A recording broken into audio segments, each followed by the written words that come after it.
back. My name is Chris from ChristopherHall.com, and to finish this video off, we'll just quickly refresh. We've got the plantar fascia, which is a tough, flexible band of tissue that runs underneath the sole of the foot. It maintains the arch and it acts as a spring to propel you forward. So that's kind of a summary of the last video, and now we're up to speed. What we can now do is we can focus on plantar fasciitis itself. So the plantar fascia becomes damaged and thickens. So it's normally around the heel bone area that it becomes damaged. So what happens is it thickens. Now it can thicken or damage from a sudden damage, but normally it occurs over time. So what happens is lots of little micro tears happens in here. So lots of little, let's call them small injuries. If it was like a tearing of a hamstring, that's one sort of big injury that happened there and then, or the breaking of a bone. Something hit your leg hard enough that your bone broke. That would be a sudden damage. So more often than not, it's lots of little things that happens, and that slowly damages over time, and then it breaks. So it's a little bit like it's the straw that broke the camel's back, let's say. And what then happens is the heel bone here becomes inflamed, and then this is when the pain starts to show itself.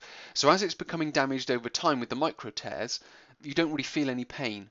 And then as things start to become inflamed and the straw has broken the camel's back, then the pain starts to come out. So a few things that we need to be able to do is listed in the 4 bullet points below. Number 1 is improve the biomechanics of how you walk and how you run. So things like striking with the front part of your foot, making sure that the mechanics of your leg are working properly. So your knee is tracking the outside of your foot. Your ankle joint has good range of movement. Your hip joint has good range of movement, because all of these things are sort of working towards and compounding towards a good plantar fascia or a bad plantar fascia. The next one is to reduce the intensity.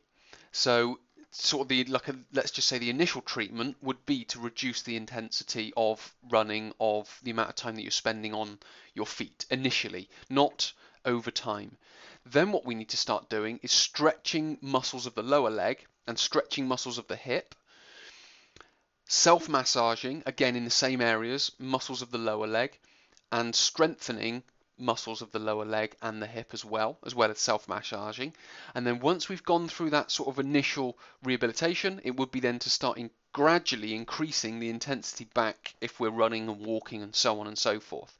Again, if you're looking for those stretches and strengthening and self-massage techniques, come to the website. I've got them on there. There's a little program I've got which you can download. So if you just click on the link below, you can obviously come and grab that.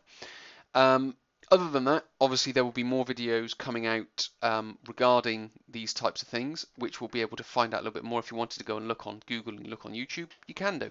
If you don't want to do that, just come to the website and it's all there for you. Okay, so that is a brief overview of plantar fasciitis and how you can overcome it. Many thanks for watching. My name is Chris from ChristopherHall.com. I will speak to you in another video.